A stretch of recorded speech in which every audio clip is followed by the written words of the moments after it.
Baoufo Bamanakana. Ngobi. Je pense que c'est un vote historique auquel tout Malien en âge de voter doit se sentir fier de participer pour être considéré demain par lui-même, par sa famille, par ses enfants,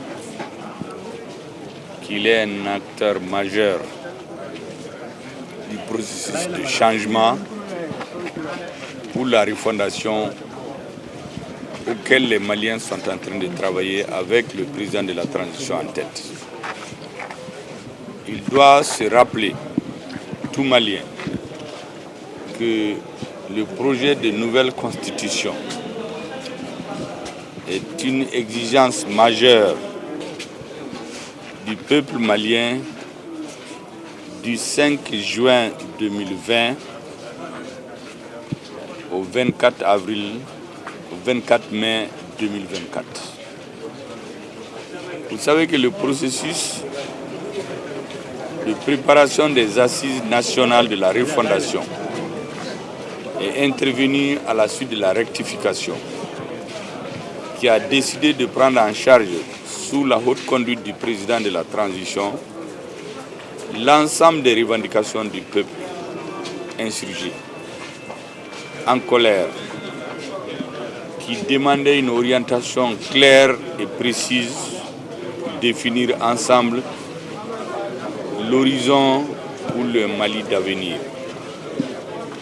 Parmi ces exigences, en plus de l'instauration de la sécurité, l'amélioration de la sécurité, il y avait la tenue des assises nationales de la refondation.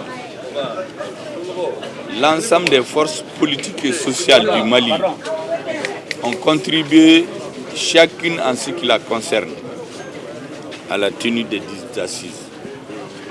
Certains ont participé positivement, d'autres ont participé en donnant leur avis qui n'est pas conforme à celui des autres. Dans tous les cas, c'est le résultat d'un débat démocratique, d'une mobilisation générale de l'ensemble des populations, partout où elles se trouvaient, pour exiger des changements profonds à l'avenir, pour minimiser les risques de contestation des élections, donc d'instabilité du gouvernement.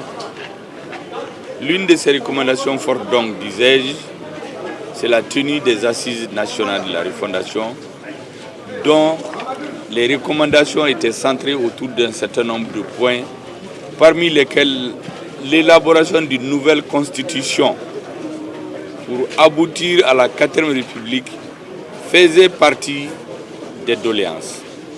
Le président de la transition a pris l'ensemble des revendications issues des assises, demandes du peuple, et a instruit au gouvernement de les mettre en œuvre de façon organisée, méthodique, dans le temps et dans l'espace.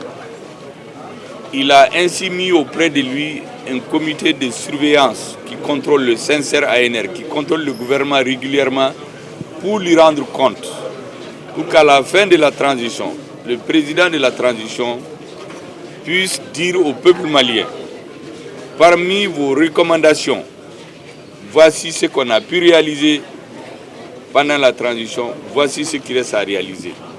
Bien entendu, les assises ont recommandé des points qui s'exécutent dans le temps, peut-être pendant une trentaine d'années. Donc les Maliens doivent se rendre compte qu'aujourd'hui, ils sont en train d'écrire leur histoire, leur propre histoire. Ce n'est pas quelqu'un qui l'écrit pour venir leur donner. Par ce vote, les Maliens écrivent leur histoire. Ils vont participer et leur avenir sera celui qu'ils auront décidé.